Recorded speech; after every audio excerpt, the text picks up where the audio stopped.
বাঘিনীর বর্তমান অবস্থান মানবাজার ২ নম্বর ব্লকের পায়সাগোড়া জঙ্গলে। শুক্রবার দুপুরে বন দপ্তরের তথ্য অনুযায়ী বাঘিনীর অবস্থান মানবাজার ২ নম্বর ব্লকের বৌড় থানার পায়সাগোড়া জঙ্গল। এলাকার মানুষ আতঙ্কিত হলেও উৎসাহ রয়েছে অনেক। একদিন বান্দোয়ানের জঙ্গলে থাকার পর শুক্রবার সকালে মানবাজার ২ নম্বর ব্লকের বুড়িডিয়ে টাঙ্গরডি এলাকায় বাঘিনীর অবস্থান জানতে পারে বন দপ্তরের কর্মীরা। সেখানে বেশ কিছু সবজির ক্ষেতে বাঘিনীর পায়ের ছাপ দেখা যায়। খবর পেয়ে সেখানে উপস্থিত হয় বন দপ্তরের কর্মী ও আধিকারিকরা। শেষ খবর পাওয়া অনুযায়ী জানা যায় পায়সাগোড়ার জঙ্গলে এই মুহূর্তে রয়েছে বাঘিনী।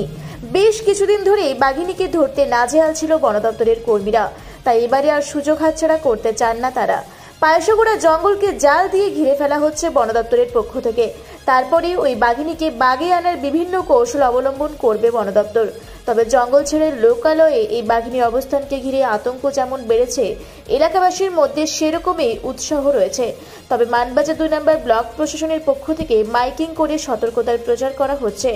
শততৎপর রয়েছে বন দপ্তরের কর্মীরাও। তবে মানবাজার ২ নম্বর ব্লকের এই লোকালয়ে বাঘিনীর অবস্থান হওয়ায় চরম সমস্যার মধ্যে পড়েছে এলাকার সাধারণ মানুষ সহ শীতের মরশুমে ঘুরতে আসা পর্যটকরাও।